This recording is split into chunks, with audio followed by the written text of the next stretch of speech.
사랑하는 교회 여러분, 한 주간 평안하셨습니까?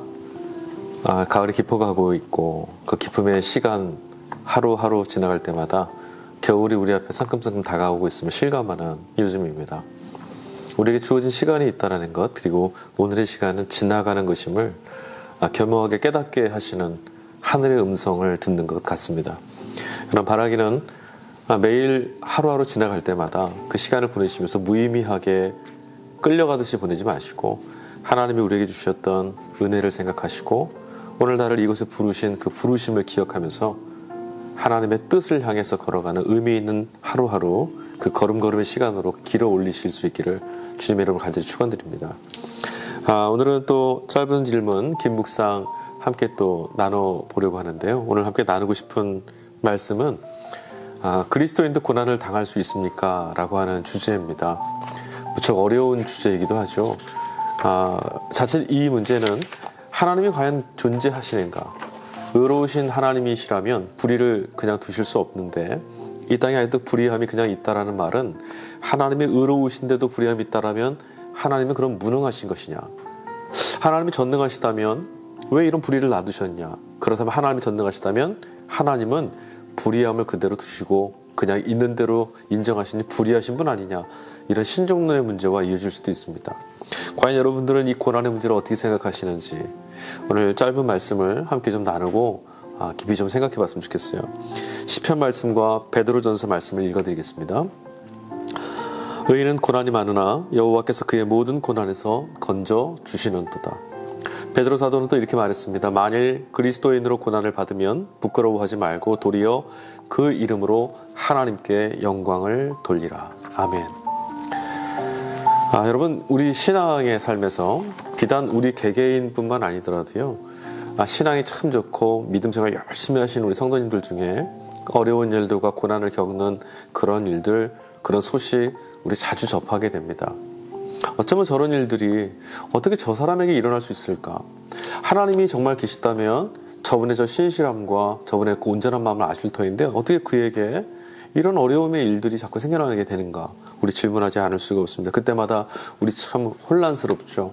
과연 하나님을 믿는 것이 무엇인가? 이렇게 생각이 될 때도 있고요. 우리에게 닥쳐오는 고난을 우리는 저주와 불행과 아픔으로 자꾸 곱씹게 됩니다. 그래서 자칫 어려운 일들이 생길 때마다 내게 찾아온 고난 혹은 누군가에게 찾아온 고난이 그에게 임한 저주가 아니겠는가? 이렇게 우리 스스로 자리매김을 하고 정죄하거나 혹은 수군거리거나 자기 자신을 스스로를 자꾸 저 자존감을 파괴시키는 일들 우리 할 때가 참 많습니다. 그러나 여러분, 예수님께서는요, 이렇게 무엇인가 내 잘못 때문에 우리들의 하나님 말씀과 뜻에 맞지 않는 무엇인가 때문에 우리 죄 때문에 우리의 고난과 아픔이 찾아온다라고 말하는 이 신앙의 어떤 신명기적인 사고, 그러니까 인과응보에 의한 신앙생활, 신앙의 삶의 이 결과들을 예수님은 인정하시지 않았던 것 같아요. 예수님은 바리새인들과 율법학자들과 논쟁하실 때마다 이 말씀을 정면으로 반박하셨어요. 물론 여러분, 신앙의 깊음으로 들어가 보면 결국 인과응보라는 것이 그리스도 안에서 새롭게 해석이 되는 그렇게 의미로 우리가 다시 바라볼 수는 있지만 표면적으로 본다면 여러분, 이 인과응보적인 신앙의 태도는 건강하지 않습니다. 예수님께서요, 누가복음에도 보면 실로암 망대가 무너져서 사람들이 여러 죽게 되었을 때 18명가량이 사람이 죽게 됐을 때 사람들이 막 수군거렸거든요. 저들이 무슨 죄가 있어서 저런 하루아침에 끔찍한 일을 경험했는가? 그때 예수님 말씀하셨어요. 그들이 너희들보다 더 죄가 있어서 그런 일을 당하지 않느냐? 그렇지 않다라는 거죠. 그럼 여러분, 이 고난과 아픔, 어려운 일들, 환난, 역경을 우리 삶에 찾아오는 어떤 보복이나 저주나 징계로 무조건 치환해서 생각하는 것은 대단히 위험한 생각입니다. 특히 이런 식의 사고가 우리들의 삶의 해석이 계속되다 보면 어느 순간 하나님으로부터 버림받은 자신을 자꾸 주목하게 돼요. 그러니까 다시 말씀드리면 하나님이 나를 버리셨다는 것이 아니라 하나님으로부터 내가 버림받지 않았는가? 하나님은 나를 내치시는 분이 아니겠는가? 우리 그렇게 바라볼 수도 있게 됩니다. 그런 지경에 이르게 되면요, 하나님을 잃어버리면 삶의 소망이 사라집니다. 우리가 발딛고 있는 삶의 안정감이 다 무너지는 거죠. 하나님이 나를 버리셨다고 생각하면 아무런 소망도 없는 거죠. 자, 그리고 자기 자신에게 어떤 문제가 있다고 생각하는 순간 우리들의 신앙의 삶의 때는 두 가지 중에 하나죠. 하나님이 날 버리셨어 이렇게 포기하거나 아니면 자신을 끊임없이 정죄하고 그 정죄함을 통해서 다시 회개함으로 나가려고 몸부림치는 이 악순환에 자꾸 일어날 때가 있어요. 그러나 여러분, 회개는요, 기독교 신앙이 말하는 회개는 하나님께로 돌이키는 기쁨이 우리의 동력이 되는 거예요.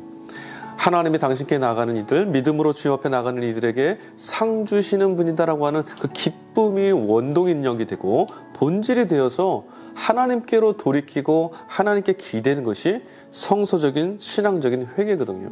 그래 두려워서 또는 혹은 어떤 절망 때문에 혹은 어떤 저주로부터 벗어나려고, 그거는 회개가 아닙니다.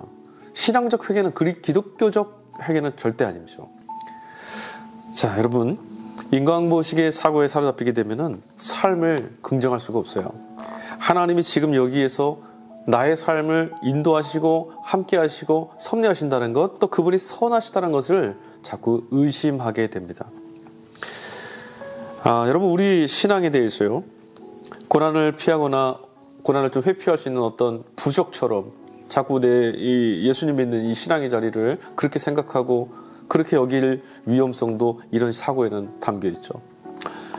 차를 살 때마다 새 차를 사게 되면은 안수기도를 한다거나 혹은 차 안에다가 십자가를 걸어둔다거나 이런 것들도 여러분 신앙적 동기에 대해서는 다르게 말씀드릴 수 없겠지만 사고를 면하려고 혹은 어떤 무엇인가 화를 피하려고 이런 식으로 작동된다면 이것은 우상을 섬기는 이방의 이 종교들과 다를 바가 하나도 없습니다.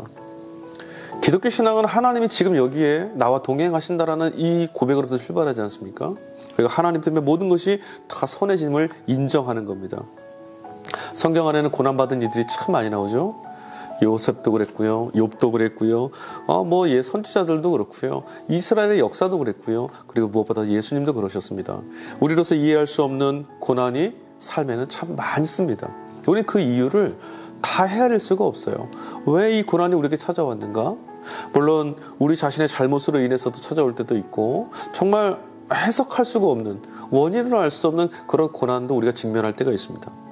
문제는 고난이 어디서부터 왔는가가 아니라 이 고난이 우리 앞에 찾아올 때 우리는 어떻게 대처하며 그 고난 앞에 어떻게 반응하며 살아가는 정체성을 가질 수 있느냐, 이게 바로 신앙인에게 주어진 사명이죠. 우리는 이 땅에 발 딛고 사는 존재들입니다. 하늘에 속해 있지만 이 땅을 살아가야 합니다. 이 땅에 살아가는 한, 태어난 이 순간부터 죽음의 지배를 받는 것처럼 이 땅에 사는 한 우리는 삶을, 이 땅을 지배하는 고통과 고난, 죽음의 그 폭력 앞에서 자유로울 수가 없어요. 그래서 고난은 사실은 늘 우리를 우겨싸고 있습니다. 다만 특별한 어떤 사건, 낯설은 어떤 날에 내가 고난 가운데 둘러싸여져 살고 있구나. 우리 인생이라는 것이 그렇구나. 생명은 그런 치열한 죽음의 그림자를 물리치면서 치열하게 싸워가면서 존속되어지는 것이구나. 우리 깨닫게 되죠. 자, 신앙은요, 어떤 것입니까? 바로 그 고난과 고통에 굴복하지 않는 그 힘을 갖는 겁니다. 무엇 때문입니까? 구원이신 하나님 때문이죠. 주님이 우리와 같이 계심으로, 죽음의 이 권세를 무너뜨리신 주님이 계심으로, 부활이라고 하는 생명이 우리 안에 있음을 믿게 되므로 어떠한 절망과 어떠한 고통과 어떠한 환난 가운데서도 하나님의 자녀라고 하는 아이덴티티, 그 정체성, 그 신분을 잃지 않고 거룩하고 존귀한 모습으로 살아갈 수 있게 됩니다. 말로만 그러신 것이냐, 아니면 어떤 감정적인 문제 아니냐? 그렇지 않습니다. 하나님을 온전한 나의 구원으로 믿을 때, 예수 그리스도를 나의 주님으로 믿을 때, 죽음을 물리치신 그분이 나의 생명의 구원자심을 믿게 될 때, 그분이 지금 나와 함께 계심을 온전히 바라보게 될 때, 성령의 감동을 통해서 이 모든 것이 내 영혼 안에서 긍정되고 수긍될 때, 여러분 놀라운 것은요, 어저께까지만 해도 삼킴다음에 죽을 것 같은 그런 환경이고 그런 폭력에 둘러싸여 있었는데도요, 은혜에 한번 사로잡히면 넉넉하게 건너갈 수가 있게 됩니다.